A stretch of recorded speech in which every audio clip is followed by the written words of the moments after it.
Alhamdulillah sehat, Pak. Ya, Mas. Alhamdulillah sehat, Pak. Mas,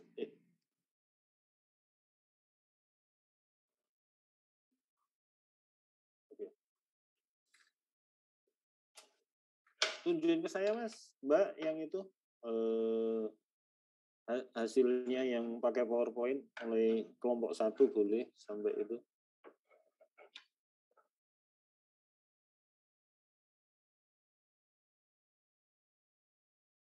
Baik, Pak. Sebentar, Pak.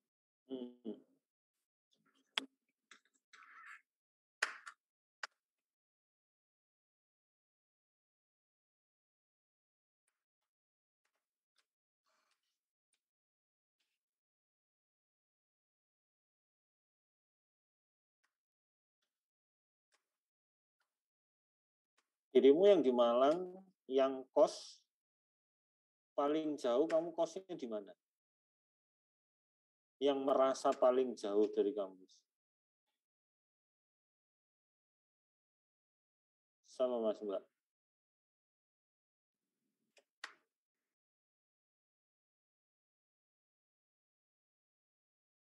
Gak ada, deket semua berarti. Kamu kosnya sekitar 4 kilo, Pak. 4 kilo itu di mana, Mas? Di arah ini, Logo Mas ke atas. Ya 4 kilo lumayan. Ada lagi? Zaman dulu itu anak TI itu senengannya di apa? Jalan bunga-bunga apa itu? Bunga Pinang, bunga merah, Pak. Ya itu. Masih ada yang di situ. Apa ngumpul di situ semua?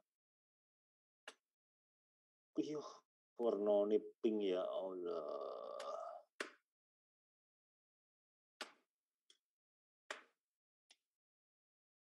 Keren sekali ini Nabila, Nyoman, Muhammad, Yuda. Ini warnanya pink. Bagus, ayo, Nang. Aja suwi-suwi, saya cuma pengen tahu tok. Kan kemarin kita sudah bahas. Ini kalau dijadiin ini gimana model?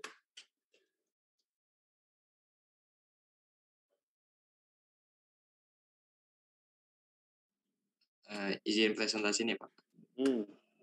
Ya, langsung aja Mas, nggak usah lama-lama. Jadinya gimana kan? Kalau kelompok 1 itu kan kemarin ada yang diperbaiki ya. Nah itu tunjukin. Yes.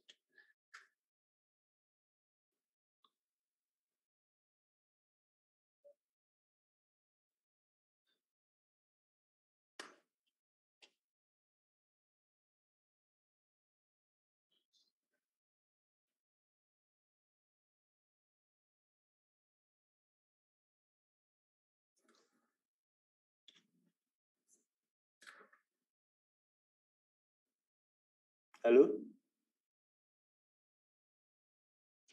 Mas?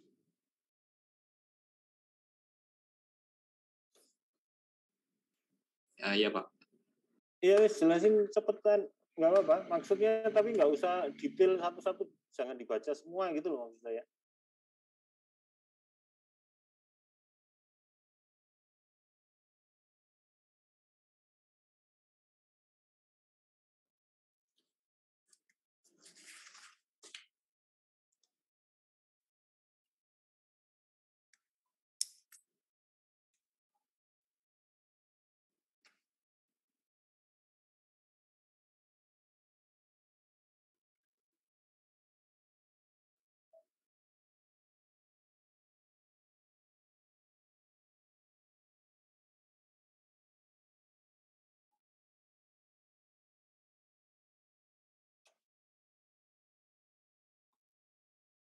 Halo?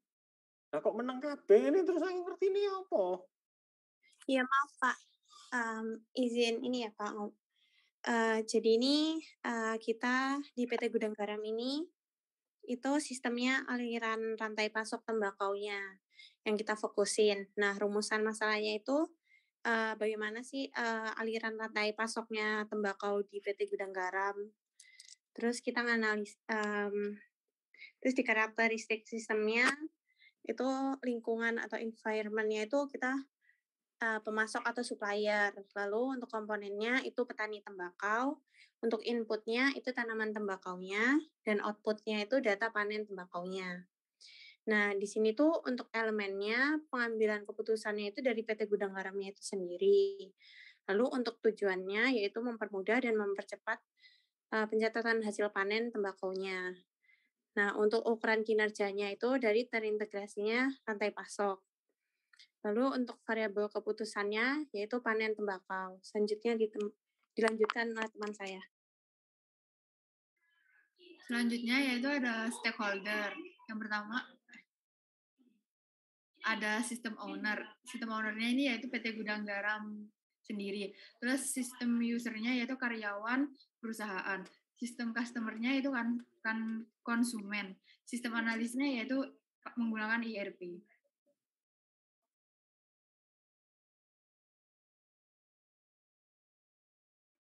Ini ada model konseptual dan model influence diagram. Untuk model konseptualnya, itu inputnya PT Gudang Garam. Prosesnya yaitu ada petani panen tembakau, pencatatan panen tembakau, pengiriman tembakau. Untuk outputnya yaitu ada data panen tembakau. Outcome-nya yaitu hasil panen, efisiensi pencatatan, pengendalian panen.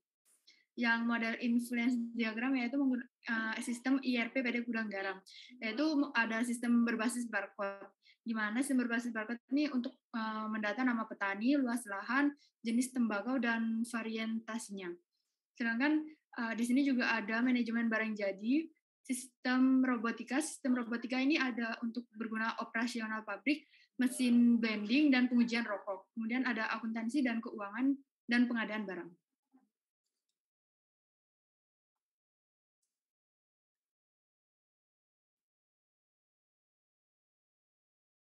Sebentar. Ini habis ini apa? Habis slide ini apa? Sumber ya? Izin jawab, iya Pak. Oke. Sebentar. Saya tanya sama kelompok ini dulu. Kalau sama yang lain juga boleh. Model konseptual itu di outcome-nya itu yang dituju itu kalau judulmu kayak tadi itu berarti ini lebih ke petaninya ya?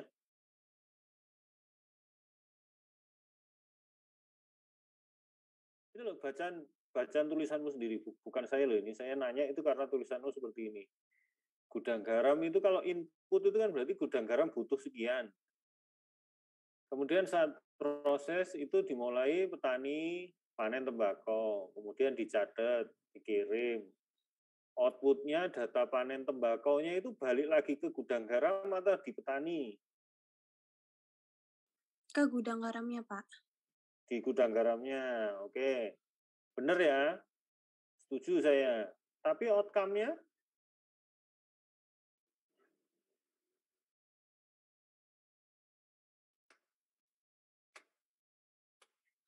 Sampai di pengendalian panen itu gimana caranya gudang garam mengendalikan panen?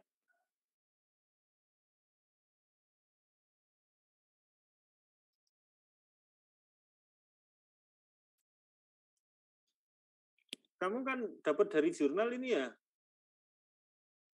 Iya, Pak. Iya, Bapak. Nggak salah tahu maksudnya di ininya, di tujuan dan sasarannya itu mungkin ada yang keliru. Gudang garam kan bukan avatar, bukan pengendali air. Masuk pengendali panennya DE juga. Kayaknya something yang missing, karena di model influence diagramnya itu dia melibatkan ada barang jadi, ERP-nya sampai barang jadi. Sedangkan di model konseptualnya, dia nggak sampai barang jadi. Ya, nanti dilihat. Kalau kamu ngerjakan OAS nanti juga hati-hati. Oke, lanjutin model sumbernya mana aja, Mas, Mbak?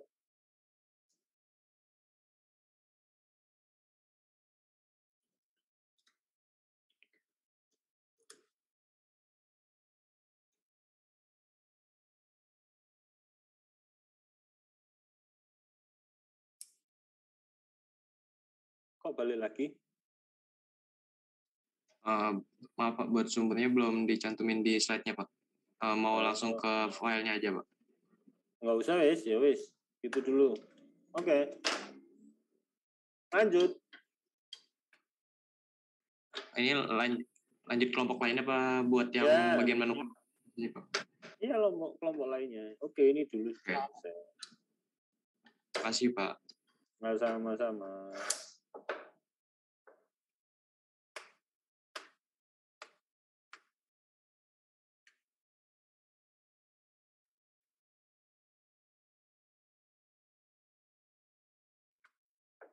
Permisi Pak, apa langsung bisa dimulai Pak?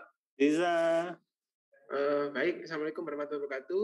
Selamat malam Bapak Oyong dan teman-teman sekalian yang hadir pada Zoom malam hari ini. Jadi kami dari kelompok 2 akan mempresentasikan tugas kelompok kami mengenai 2 sistem, yaitu ada sistem pelayanan salon dan sistem produksi perusahaan manufaktur mie instan. Sebelum masuk ke materi, saya akan memperkenalkan kelompok 2 ini siapa aja. Yang pertama ada Ayasa, yang kedua ada Sabrina, dan yang ketiga ada saya sendiri, Nicholas, yang keempat ada Rafli, dan yang kelima ada Raka. Langsung bisa lanjut ke slide berikutnya. Yang pertama adalah sistem pelayanan salon. Karakteristik dari sistem pelayanan salon ada 3, yaitu dinamis, probabilistik, dan terbuka. Dinamis karena sistem ini bergantung pada perubahan input, di mana input adalah pelanggan salon dan interaksi antar variabel, sehingga menghasilkan output yang berbeda-beda. Outputnya yaitu pemasukan dari pembayaran pelanggan dan kepuasan pelanggan. Yang kedua yaitu probabilistik, karena sistem ini tidak dapat memperkirakan outputnya secara tepat karena memiliki unsur. Unsurnya yaitu jumlah pelanggan yang datang ke salon dalam satuan waktu. Yang ketiga yaitu terbuka. Sistem ini pelayanan salon berhubungan dan dipengaruhi oleh lingkungan luar yaitu pelanggan dan supplier. Yang selanjutnya ada elemen yang pertama yaitu owner salon sebagai elemen pengambilan keputusan. Yang kedua yaitu elemen tujuan, yaitu memuaskan pelanggan salon dan mendapatkan profit yang maksimal. Yang ketiga yaitu elemen ukuran kinerja yang dapat diukur dari tingkat kepuasan pelanggan dan berapa banyak layanan yang diambil pelanggan. Yang keempat yaitu elemen variabel keputusan yang dapat diambil dari permintaan pelanggan, peralatan dan produk yang digunakan, karyawan salon, dan supplier salon. Selanjutnya ada stakeholder dari salon, yaitu yang pertama owner salon sebagai sistem owner yang memegang otoritas dalam pengambilan keputusan. Yang kedua yaitu karyawan salon sebagai sistem user yang akan melaksanakan keputusan. Yang ketiga yaitu pelanggan salon sebagai sistem customer yang akan merasakan dampak dari terjadinya keputusan sistem owner atau owner salon. Yang keempat yaitu kelompok 2 sebagai sistem analis yang mempelajari sistem dan mengembangkan model dalam pengelolaan sampah. Kok sampah sih? Salon Pak, mohon maaf. Sampah salon. Nah, iya. Mohon maaf Pak, tadi itu ada typo dari kelompok kami. Selanjutnya di sini ada sistem produksi perusahaan manufaktur mie instan. Sebelumnya saya mohon maaf Pak, tidak bisa on cam karena ada gangguan kamera saya Pak. Iya. Bisa dilanjut slide berikutnya.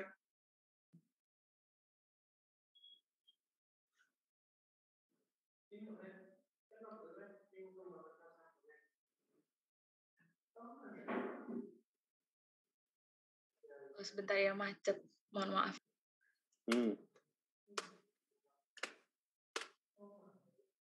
Nah, udah.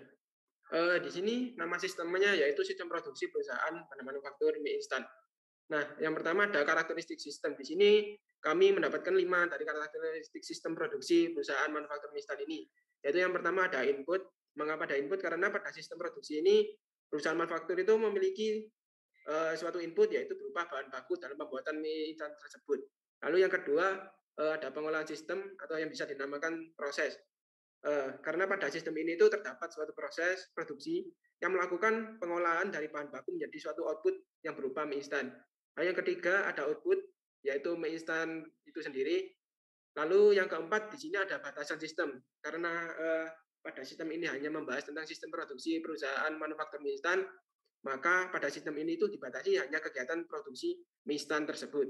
Lalu yang kelima ada environment atau lingkungan luar. Mengapa ada environment atau lingkungan luar ini? Karena pada sistem produksi ini terdapat pengaruh dari lingkungan luar sistem yang mempengaruhi dari operasi sistem tersebut, yaitu berupa supplier sebagai pemasok bahan baku dari pembuatan mie instan tersebut. Lalu yang kedua ada elemen dan pengambilan keputusan, yaitu berada pada manajer pabrik atau factory manager. Nah, itu mengapa manajer pabrik dapat dijadikan elemen dan mengambil keputusan manajer dan pengambilan keputusan dikarenakan manajer pabrik sendiri ini memiliki tugas yaitu mengatur dan mengawasi kegiatan yang berhubungan dengan produksi serta mengambil tindakan untuk kelancaran produksi tersebut, sehingga dapat dikatakan bahwa manajer pabrik ini mengambil keputusan dalam sistem produksi tersebut. Lalu yang ketiga ada tujuan dari sistem produksi ini. Yang pertama ialah untuk memenuhi kebutuhan perusahaan. Yang kedua itu membuat proses produksi bisa berjalan dengan lancar. Lalu yang ketiga menghasilkan suatu output sesuai standar dan berkualitas. Lalu yang keempat yaitu ada ukuran kinerja. Yang pertama yaitu ada kebutuhan perusahaan terpenuhi. Yang kedua ada proses produksi berjalan dengan lancar. Dan yang ketiga ada tingkat kualitas produk. Lalu yang kelima ada stakeholder. Yang pertama ada system owner, yaitu manajer pabrik atau factory manager. Yang kedua ada system user, yaitu supervisor produksi, manajer teknik, karyawan supervisor PPIC atau penjadwalan produksi. Yang ketiga yaitu ada sistem customer, yaitu tim quality control. Lalu yang keempat ada sistem analisis, yaitu kami sendiri kelompok 2. Lalu yang keenam ada variabel keputusan. Yang pertama yaitu ada ketersediaan bahan baku. Yang kedua ada ketersediaan mesin manufaktur, dan yang ketiga ada kualitas SDM karyawan.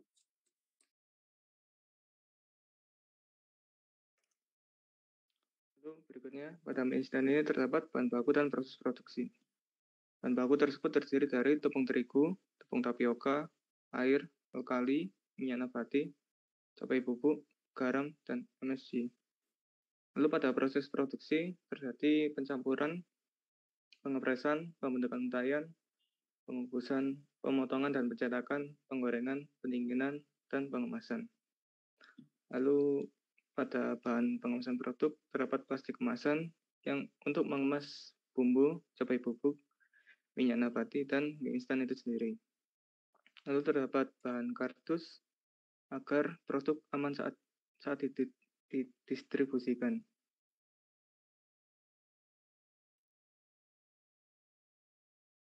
Kamu malah belum sampai itunya ya, nggak ada petanya ya. Permisi Pak, untuk model influence diagram dan konsep pemodelan, model konseptualnya itu masih ada di PDF Pak. Saya izin untuk share screen bagian itunya Pak. Nggak usah. Maksudnya itu dimasukin situ aja. Oh iya Pak. Ya, nanti di itu. Oke. Next. Grup berikutnya. Izin untuk share screen ya Bapak. Ya.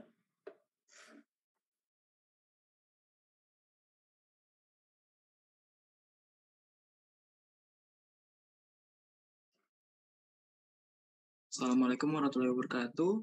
Perkenalkan dari kami, yaitu dari kelompok 3 yang melakukan sistem manufaktur dan jasa kelompoknya. Kemudian perkenalkan, nama saya Muhammad Reza Maulana. Dilanjutkan dengan teman saya.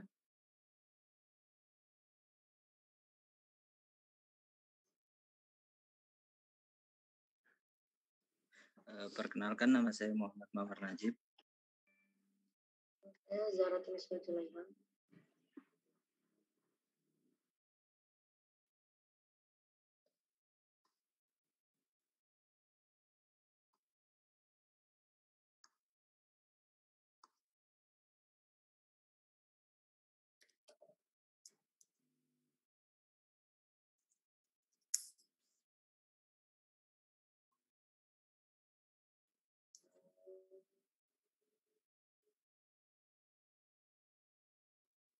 Nggak ada suaranya ya.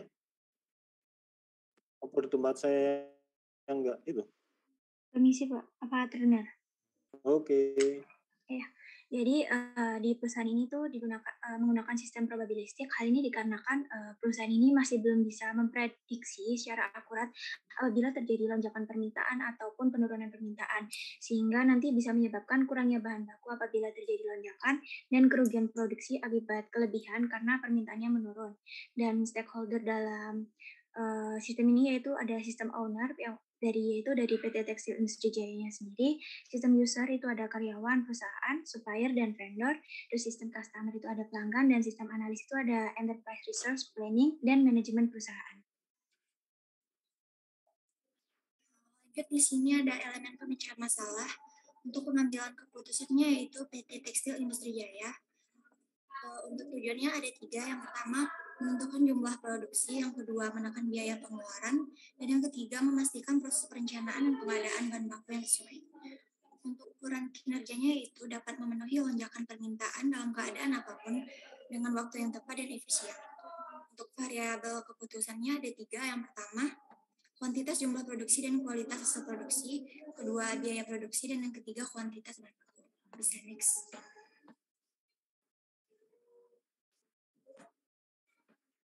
Dalam studi kasus kami, rumusan masalahnya ada 3. Yang pertama, bagaimana cara PT Tekstil Industri Jaya Tbk dalam menentukan jumlah produksi untuk mengatasi persediaan bahan baku yang berlebihan atau kekurangan agar menjamin pasokan tetap konsisten. Yang kedua, bagaimana upaya PT Tekstil Industri Jaya Tbk dalam pemberlakuan efisiensi biaya dalam proses pengadaan material atau bahan baku. Dan yang ketiga, bagaimana upaya PT Tekstil Industri Jaya Tbk dalam proses perencanaan pengadaan baku yang akan dibeli. Untuk karakterisasi sistemnya ada 4. Yang pertama, lingkungan, meliputi vendor, pemasok atau supplier, dan pelanggan. Yang kedua, komponen, yaitu perencanaan bahan baku, pembelian bahan baku, pemilihan vendor, dan jumlah permintaan. Ketiga, ada input, yaitu bahan baku tekstil dan sumber daya manusia. Dan yang keempat, output, yaitu pakaian.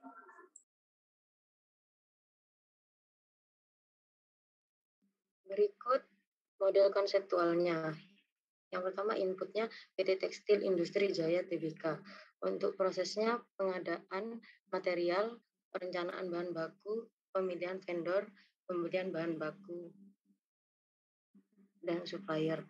Untuk outputnya, pakaian, dan outcome-nya hasil produksi, biaya efisien, dan pengendalian produksi.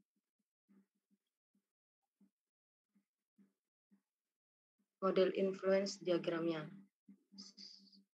Biaya rantai pemasok baru, efisiensi biaya, jumlah supply, permintaan maksimal, software ERP, penekanan biaya, pembelian bahan baku produksi, proses pengadaan bahan baku produksi, tender, pemilihan pemasok dalam penyedia bahan baku, perencanaan bahan baku produksi, dan kebutuhan. Sebentar.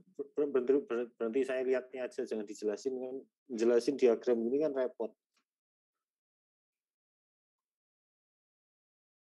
Sebentar.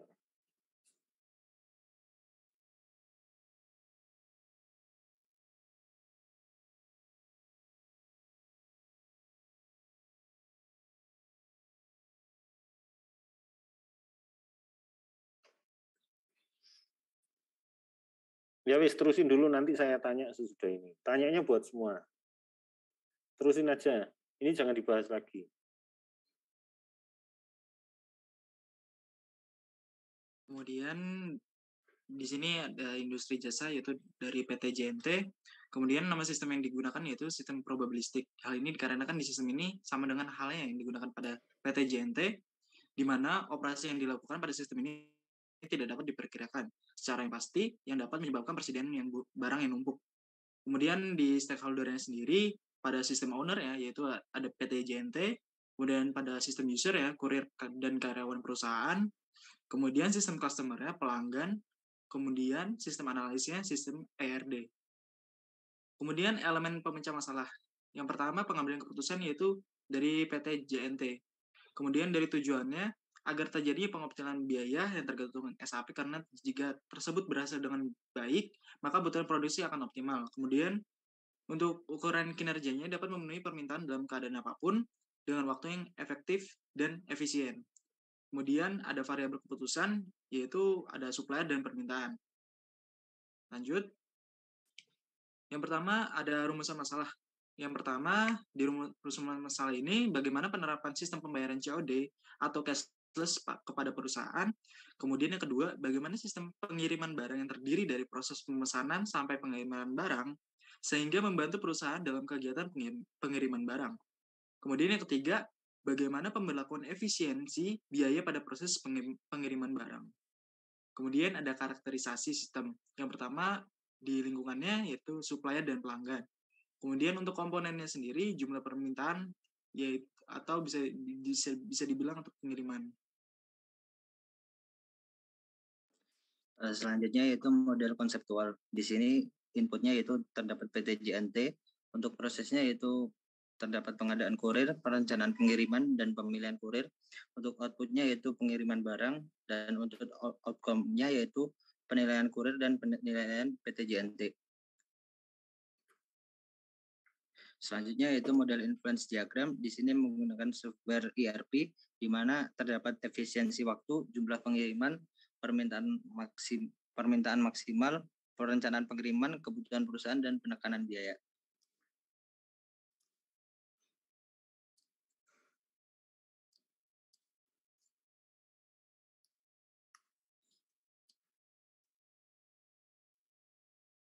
Sekian, terima kasih. Kurang lebih mohon maaf. Wassalamualaikum warahmatullahi wabarakatuh. Waalaikumsalam. Oke, matikan dulu Mas, Mbak. Nah, saya mau tanya, dirimu dari tadi itu kayaknya ngambil dari jurnal, dari source yang kira-kira itu mereka memang menggunakan software ERP itu sebagai tujuan akhir, gitu ya. Ada yang enggak tadi di beberapa kelompok. Tapi kalau pakai software ERP itu apa sih kehebatannya gitu menurut kamu gitu. Menurut ilmumu saat ini gitu. Kamu belum diajari semuanya soalnya.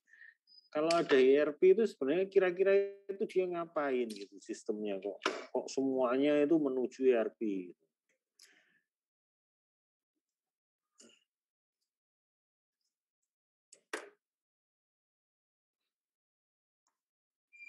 Mas, Mbak, silakan dijawab. Saya tahu jawabanmu nggak akan 100% benar, nggak masalah. Karena kamu memang belum diajari. Tapi saya mau tanya, kenapa kok kayaknya sesuatu yang keren? Gimana?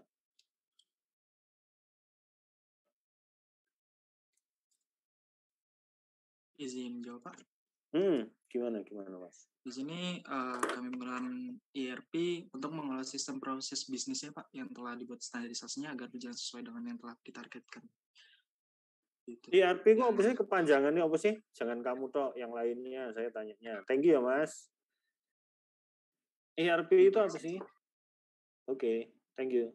Yang lainnya jangan kamu lagi. Oh, ERP itu apa sih? Izin menjawab, Pak, kepanjangannya itu Enterprise Resource Planning. Kalau bahasa Indonesianya yang gampang apa? Atau nggak usah, atau kalau menurut kamu apa gitu? ERP itu berarti Enterprise Resource Planning. Oke. Itu kan software, ya. Dia itu ngapain? Tadi sudah diomongkan dalam main business process. Oke, main business process itu terus yang dibahas apa? Kok dari tadi kita menemukan jurnal yang pakai konsep pemodelan sistem untuk membuat ERP-nya. Jadi ERP-nya itu apa saja? Sebagai apa kalau di dalam itu?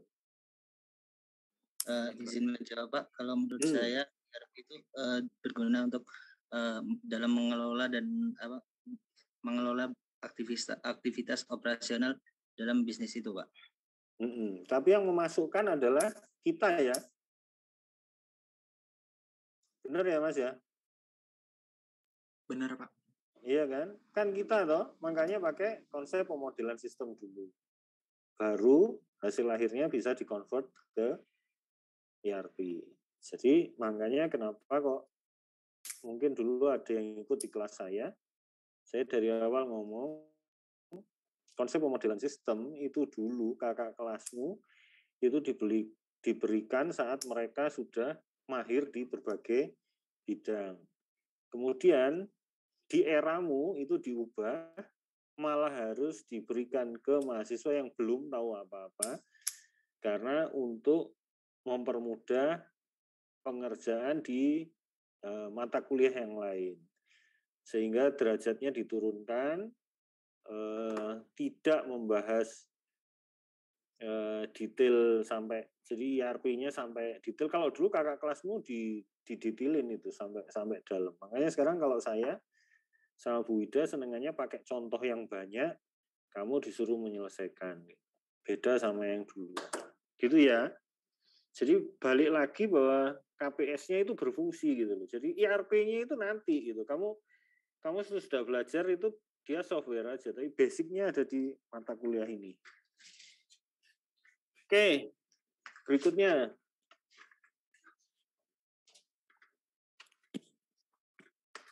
Izin untuk share screen ya, Pak. Oke.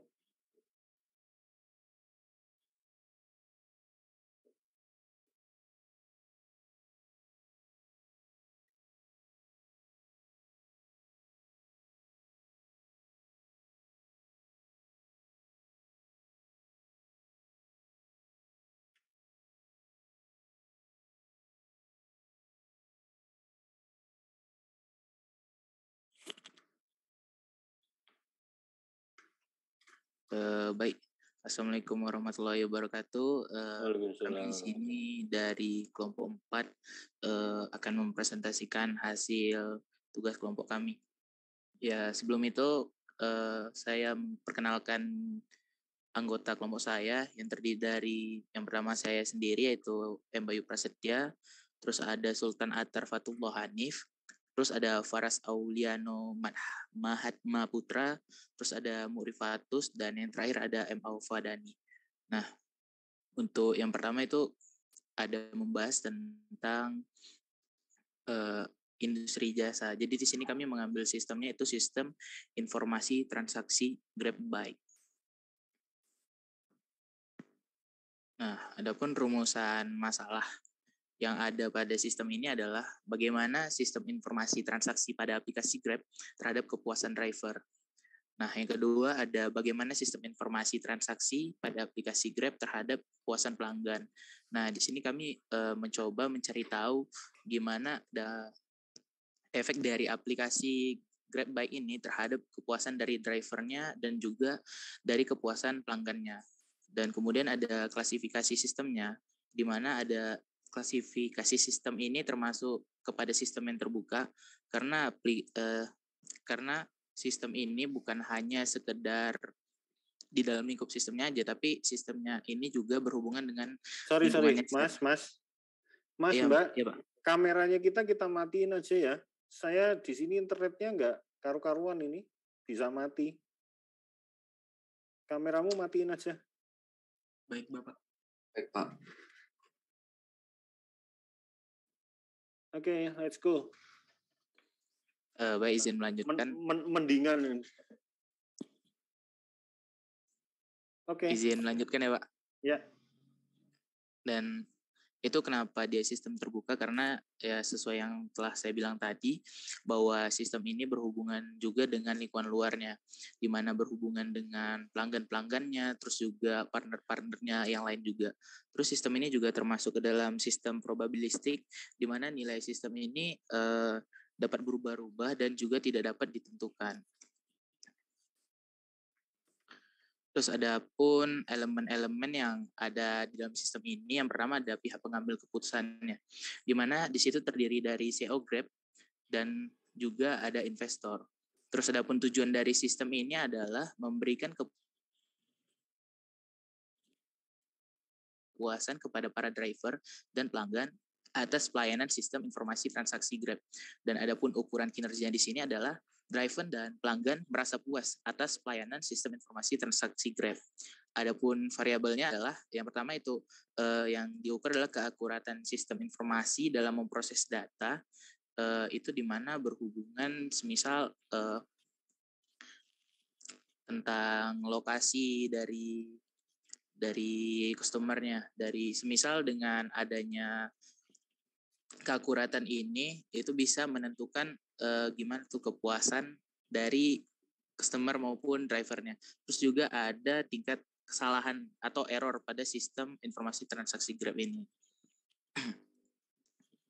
Adapun stakeholder-nya di sini kami bagi menjadi 3, di mana ada sistem owner yaitu yang paling tinggi atau yang bisa mengambil keputusan, ada CEO Grab dan investor. Terus ada yang kedua ada sistem usernya. Ini adalah pihak yang terdampak dari sistem ini, di mana terdiri dari drivernya sendiri, terus ada pelanggannya dan juga staff engineer-nya. Terus yang terakhir ada sistem customer, di mana ini ada pelanggan yang menggunakan aplikasi ini. Terus juga ada OVO juga, ini sebagai partnernya di bidang pembayaran. Dan selanjutnya dijelaskan oleh teman saya.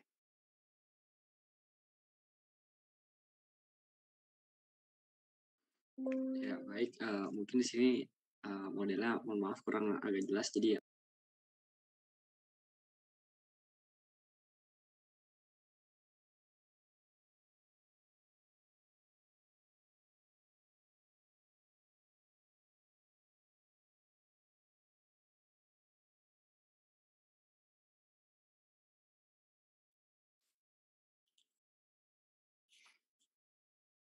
Saya kok nggak dengar apa-apa ya? maaf Pak, tadi ke mute Pak. Oke. Ya. Jadi saya akan menjelaskan yang model influence diagram dulu. Jadi pada model influence diagram ini dapat dilihat nih pada gambar terdapat frame yang berbentuk lonjong atau eclipse ya. Itu merupakan tujuan dari sistemnya, yaitu kepuasan pengguna. Terdapat juga frame yang berbentuk persegi panjang atau kotak ini merupakan hal-hal yang bisa dikendalikan, dan frame yang berbentuk awan merupakan hal-hal yang tidak bisa dikendalikan. Dalam sistem ini tujuannya adalah kepuasan pengguna, di mana kepuasan pengguna ini diambil dari kepuasan driver dan kepuasan pelanggan yang berhubungan dengan hal-hal tadi, yaitu seperti contohnya nih pada kepuasan driver, hal yang bisa dikendalikan adalah jumlah penumpang dalam satu hari yang ingin dicapai. Jadi maksudnya ini jumlah penumpang dalam satu hari yang drivernya ini ingin capai gitu agar mendapatkan bonus. Nah, ini berhubungan dengan demand atau permintaan dari penumpangnya itu sendiri. Kemudian dari demand ini berhubungan dengan jumlah order dalam satu hari yang didapatkan oleh si driver, dan jumlah order dalam satu hari ini akan berhubungan dengan pendapatan dari driver, dan pendapatan dari driver ini akan berhubungan dengan kepuasan driver itu sendiri. Mungkin itu sekilas, dan sekarang yang konseptual.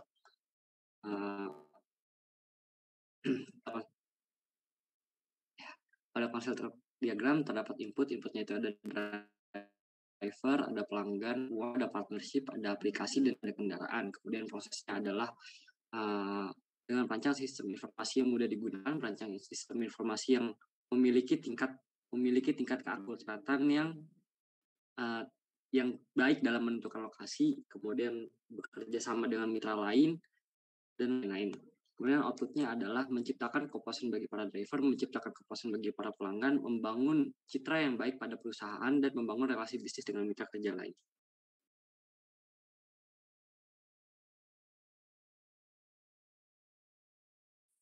Nah, kemudian merupakan sistem produksi perabotan meja pada UD Raffi dengan strategi make to order. Make to order di sini merupakan ketika perusahaan menyiapkan sejumlah bahan baku untuk dipesan oleh customer dengan spesifikasi sesuai dengan keinginan customer untuk diproduksi oleh perusahaan. Next.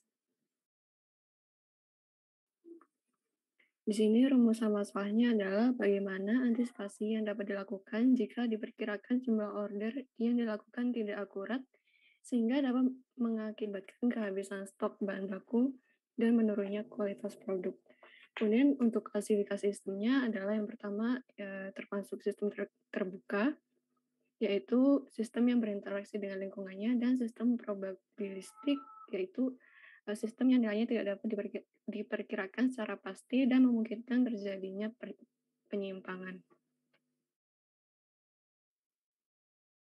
Di sini terdapat 4 elemen, yaitu yang pertama adalah elemen pihak pengambil keputusan, yaitu UD Raffi. Kemudian tujuannya adalah meminimalisasi terjadinya kesalahan perkiraan pemesanan dan kehabisan stok bahan baku. Kemudian ukuran kinerjanya adalah ketika UD Raffi tidak mengalami kehabisan stok bahan baku dan dapat menangani pesanan yang membludak. Untuk variabelnya adalah jumlah pesanan, waktu pembuatan, dan stok bahan baku.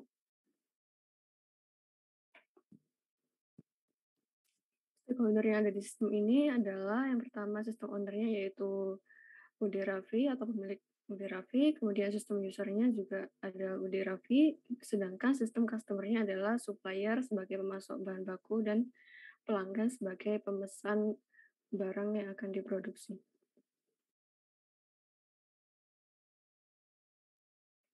Untuk selanjutnya bisa dilanjutkan oleh teman saya. Selanjutnya untuk model konseptualnya inputnya itu ada data pesanan, waktu pembuatan, jumlah pesanan, jumlah produksi, stok bahan baku. Lalu untuk prosesnya itu melakukan pesanan sebelum produksi, mendata pemesanan, lalu produksi barang dan menyiapkan stok bahan baku. Outputnya tidak terjadi kesalahan perkiraan pemesanan dan tidak kehabisan stok bahan baku. Lalu di influence diagramnya itu pertama, input yang tidak terkontrol itu adalah pre-order, dan data pesanan ini mempengaruhi jumlah pesanan, dan selanjutnya jumlah pesanan pun mempengaruhi jumlah produksi yang inputnya itu ada waktu pembuatan.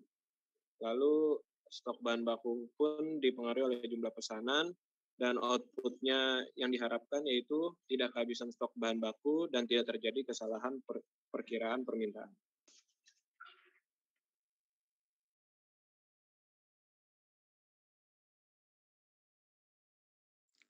Sekian presentasi kelompok 4.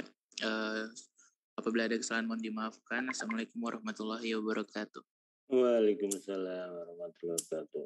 Oke, selanjutnya kurang satu ya? Iya Pak, izin screen Pak.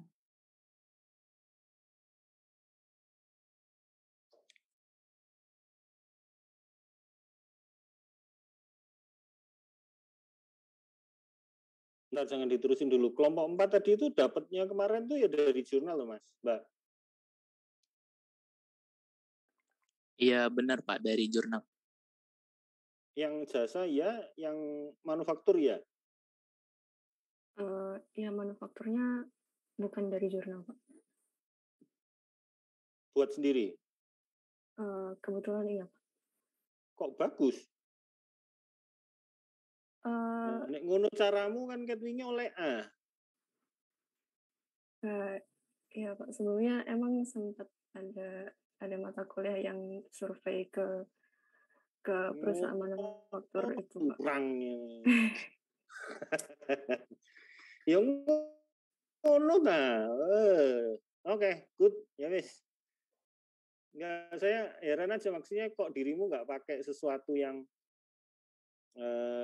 yang belum kamu pelajari gitu loh. Itu kan levelnya masih sampai situ dan itu menurut saya oke. Ya wis, selanjutnya.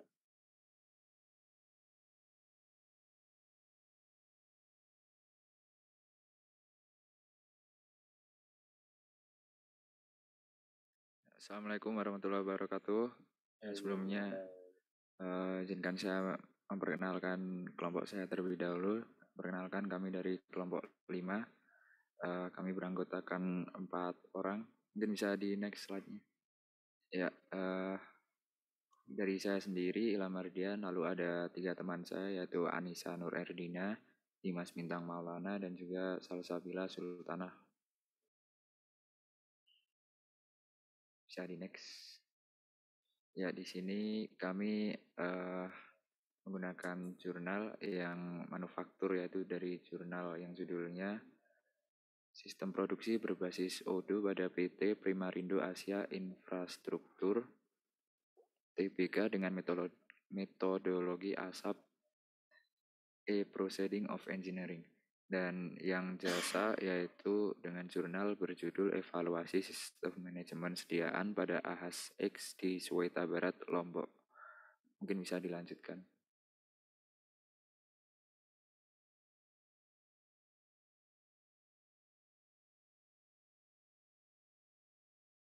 Baik, untuk yang bagian manufaktur kita ambil dari PT Primarindo Asia Infrastruktur Tbk, di mana dari nama sistemnya sendiri kita ambil dari sistem global domestik, di mana untuk kemungkinan-kemungkinannya itu tidak dapat diprediksi dengan pasti. Ya. Jadi peramalannya itu tidak bisa diprediksi dengan pasti. Nah, untuk karakteristik sistemnya sendiri, untuk lingkungan sistem sendiri ada konsumen dan sumber bahan baku. Nah, untuk batasan sistemnya terbatas pada sistem informasi perencanaan proses produksi. Nah, untuk komponen sistemnya ada daftar bahan baku yang dibutuhkan, data pesanan produk, urutan tahapan produksi yang jual beli, dan kapasitas produksi. Untuk inputnya sendiri, data pesanan produk, bill of material, work center, dan routing. Sedangkan untuk outputnya sendiri ada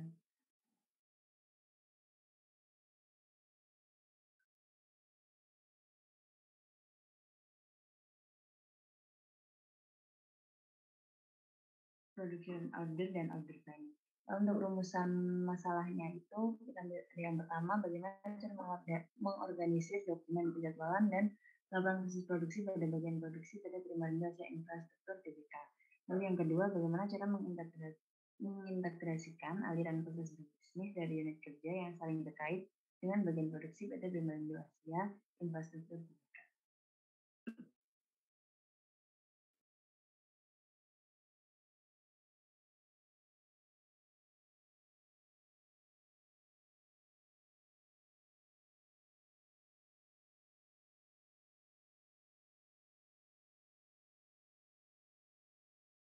Yang berikutnya untuk stakeholder-nya sendiri, ada sistem owner-nya sendiri, yaitu manajer PT Primarindo Asia Infrastruktur Tbk. Untuk sistem risetnya sendiri ada administrator, operator produksi, nama kepala departemen produksi.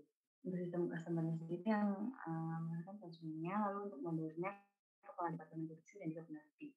Dengan untuk elemen pemecah masalahnya sendiri, yang pertama untuk pengambilan keputusan itu dari PT Primarindo Asia Infrastruktur, itu untuk manajernya. Lalu untuk tujuannya mengorganisir dokumen penjadwalan dan laporan proses produksi dan mengintegrasikan aliran proses bisnis dari unit kerja yang saling terkait pada proses produksi. Untuk ukuran kerja sendiri dapat mengorganisir dan mengintegrasikan kebutuhan yang ada pada proses produksi sehingga dapat meningkatkan produktivitas proses produksi PT Primarindo. Sedangkan untuk variasi keputusannya ada kuantitas pesanan produk, jenis bahan baku, dan juga kapasitas produksi. Lalu berikutnya dari jurnal tersebut juga dijelaskan, disebutkan untuk model konseptualnya sendiri, di mana inputnya itu dari data pesanan produk dan juga bill of material, lalu ada work center dan juga routing. Nah, dari data pesanan produk dan bill of material itu nanti diproses di manufacturing order dan juga untuk work center dan routingnya itu di bagian work order. Dengan dari manufacturing order dan juga work order akan menghasilkan output berupa production order dan juga order planning. Oke, selanjutnya dapat dijelaskan teman saya.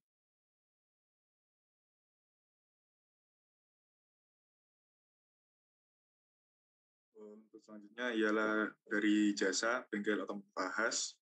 Ini merupakan bengkel motor dan menggunakan sistem terbuka.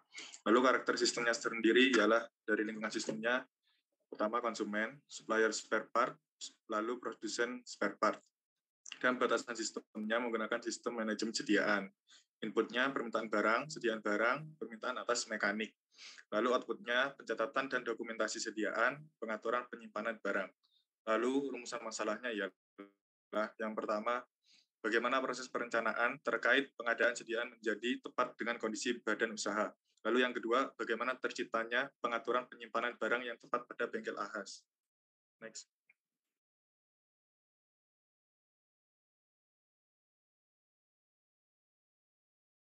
Lalu untuk selanjutnya ialah elemen pemecah masalah. Yang pertama, pengambilan keputusan tetap berada pada manajer operasional Ahas.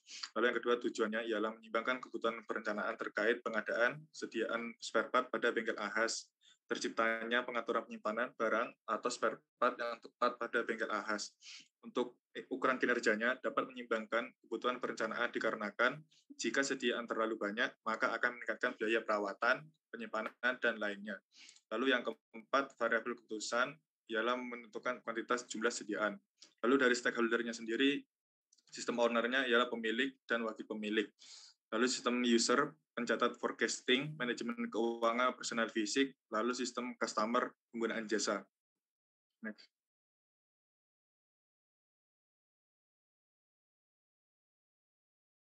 Ya, selanjutnya untuk model konseptualnya sendiri, di sini inputnya itu bengkel AS-nya, di mana kemudian di dalam bengkel AS tersebut terdapat proses terkait peramalan, pengendalian manajemen, dan perhitungan EOQ, safety stock, dan ROP. Di mana nantinya akan ada output berupa pencatatan dan dokumentasi sediaan, dan juga pengaturan penyimpanan barang dalam gudang.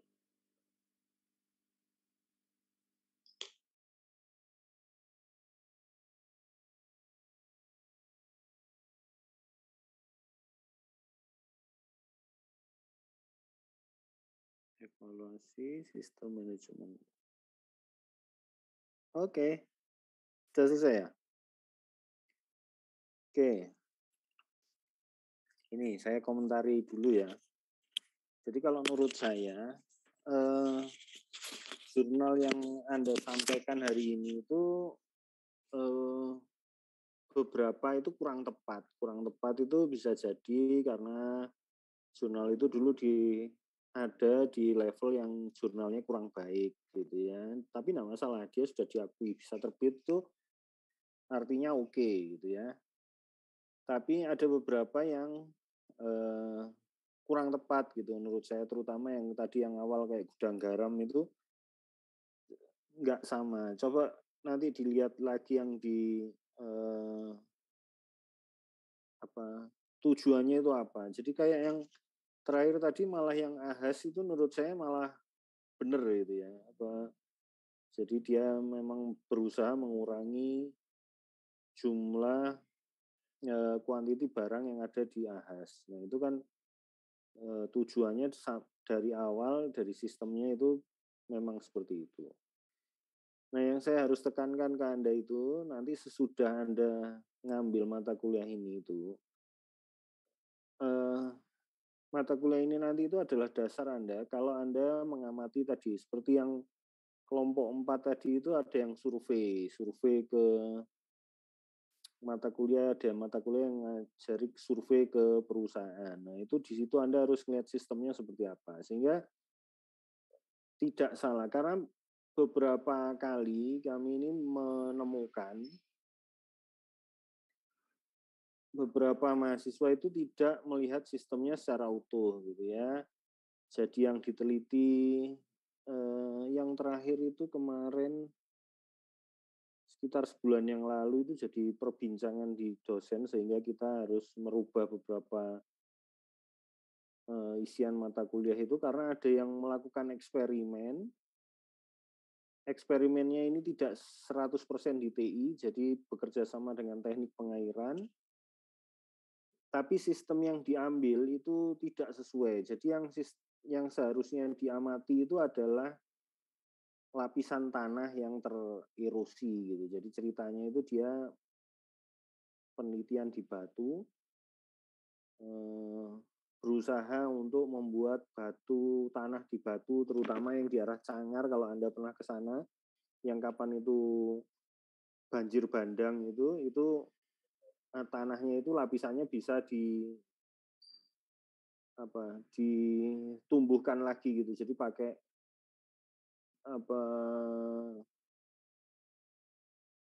hasil dari kayak kompos gitu, sampah. Jadi di satu area akan diperbaiki dulu, dikasih sampah yang dia bisa berubah jadi tanah dengan waktu gitu ya. Nggak bisa sampah kamu taruh terus jadi tanah gitu kan.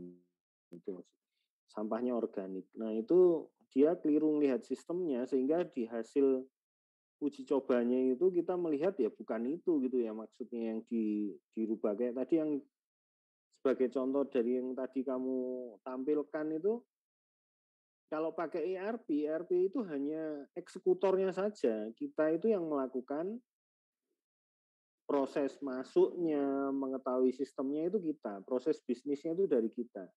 Siapa yang melakukan, eksekutornya nanti dari ERP yang akan ngasih tahu. Nah itu makanya kita harus belajar ini itu supaya kita mengenali sistem dengan lebih baik. Gitu ya Mas Mbak. Jadi bagus, menurut saya oke, nggak usah diapa-apakan lagi, yang kurang lengkap dilengkapi, nanti dikirim ke saya. Kalau yang sekarang karena itu bentuknya PowerPoint, tolong dikirim lewat email saya yang novaresa15@ub.ac.id. Terus kemudian kita UAS-nya terjadwalnya harusnya Minggu. Nanti saya akan koordinasi sama Bu Wida kapan. Kalau misalnya Bu Wida sudah, nanti kamu akan saya kasih tahu, kita daring lagi. Gitu ya Mas Mbak. Sorry saya nggak bisa ngidupin kamera lagi. Internetnya welek banget nih. Thank you ya.